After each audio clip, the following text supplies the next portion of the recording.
কেউ ধরছে না, তো ধরার কেউ নাই, ওর জন্য কেউ মানছে না। দুটা যখন একসাথে হয়ে গেছে, হওয়ার ফলে ব্যাপক জ্যাম হচ্ছে, আমাদের চলাচলের সমস্যা হচ্ছে। গ্রিন সিটি ক্লিন সিটির পাশাপাশি যানজটমুক্ত শহর হিসেবে বেশ সুখ্যাতি রয়েছে রাজশাহীর। তবে সম্প্রতি ব্যাটারি চালিত অটোরিকশার দৌরাত্ম্য বাড়ায় যানজটে নাজেহাল নগরবাসী। গত ৫ আগস্ট আওয়ামী লীগ সরকারের পতনের পর আত্মগোপনে যান রাজশাহীর সিটি মেয়র।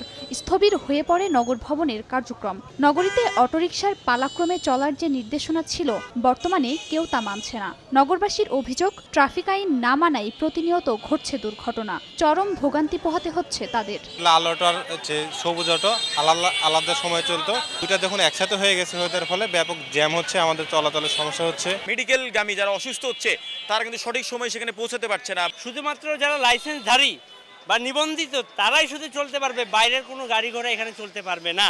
অটোরিকশা চালকরা বলছেন, ট্রাফিক পুলিশ কাউকে কিছু না বলায় যে যার মতো সড়কে গাড়ি নিয়ে নামছেন। কেউ ধরছে না, তো ধরার কেউ নাই, ওর জন্য কেউ মানছে না। সবাই চালাচ্ছে, আমিও চালাচ্ছি। আমাদের এক শিফটে তো আপনার ভাড়া মেরা হচ্ছে না, সংসার চালানো। আইন প্রশাসন যদি ঠিক হয় তবে তো মানা হবে, তাছাড়া জনগণ তো মানতে চাইছে না।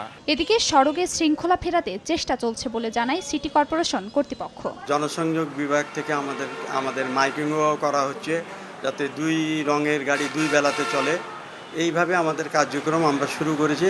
নগর ভবনের তথ্য মতে রাজশাহী সিটি কর্পোরেশনের নিবন্ধিত ব্যাটারি চালিত অটোরিকশা রয়েছে প্রায় 10,000। সময় সংবাদ, রাজশাহী।